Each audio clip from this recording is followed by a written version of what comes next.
اکنون که در اصل تکنولوژی و فناوری به سر میبریم، آیا همچنان برای درمان کمردرد و بیماری‌های نظیر تنگی کانال نخاعی، دیسک کمر و سیاتیک همچنان از روش‌های قدیمی‌تری باید استفاده کنیم؟ امروزه همه افرادی که با کمردرد دست و پنجه نرم می‌کنند از چگونگی مکانیزم ستون فقرات آگاه هستند و بعضاً دفعات زیادی جهت معالجه به پزشکان مراجعه کردند و به آنها توصیه‌هایی از قبیل کاهش وزن، استراحت موقت، فیزیوتراپی یا استفاده از مسکن شده است و چنانچه در مواردی شدت بیماری بیشتر باشد توصیه به انجام عمل جراحی می شود.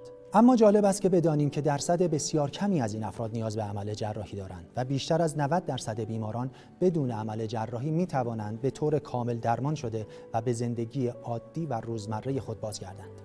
در این ویدئو می‌خواهیم شما را با روش درمانی بسیار کارآمد و مؤثر آشنا کنیم که با بهره‌گیری از تکنولوژی و فناوری به راحتی می‌توانید در خانه بمانید و از درد کمر فارغ شوید و توان فعالیت‌های مجدد را بازیابید و بعد از یک دوره و کسب سلامتی کامل با نرمش‌ها و اصلاح سبک زندگی از بروز مجدد کمردرد جلوگیری کنید. امروزه در کشورهای اروپایی و پیشرفته جهان برای بهبود کمردرد از تکنولوژی ماساژ UIC استفاده می‌کنند. اما این تکنولوژی چیست و نحوه عملکرد آن چگونه است؟ تکنولوژی UIC امروزه از کارآمدترین روش‌های درمانی بر پایه ماساژ است که به افراد درگیر کمردرد کمک می‌کند که از کمردرد و عوارض آن فارغ شوند. تکنولوژی ماساژ UIC خود برگرفته از 3 سیستم اولتراسونیک به همراه اینفرارد و کلاک پالس است.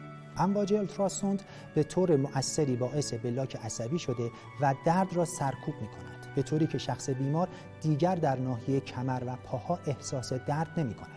همچنین این امواج که در طول موج مشخصی نوسان دارند بدون عوارض و بسیار کارآمد هستند و همزمان سیستم دیگر اینفرارد که در این مدار وجود دارد دارای قدرت نفوذ بسیار بالایی در بافت‌های داخلی ستون فقرات است. به کمک تکنولوژی کلاک پالس باعث افزایش خونرسانی و تحریک بافت‌های غضروفی می شود که نتیجه آن افزایش انعطاف و بهبودی چشمگیری در ناحیه‌های درگیر ستون فقرات می باشد.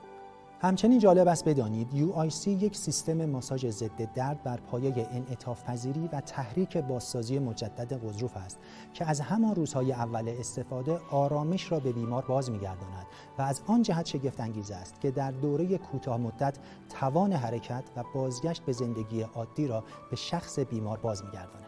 و خبر خوب این که شرکت زایسترونیک آلمان تکنولوژی ماساژ UIC را در کمربندهای پلاتینر به کار برده و به بازار عرضه کرده است که اکنون در کشور ما هم در دسترس می باشد. کمربندهای پلاتینر از آن جهت متمایز از سایر روش‌های درمانی هستند که فرد بیمار به هنگام استراحت حدود 1 ساعت در طول شبانه روز از آن استفاده کرده و همزمان باعث کاهش درد به طور چشمگیری در ناحیه کمر و پاها می شود و بیمار می تواند فارغ از درد به استراحت خود ادامه دهد.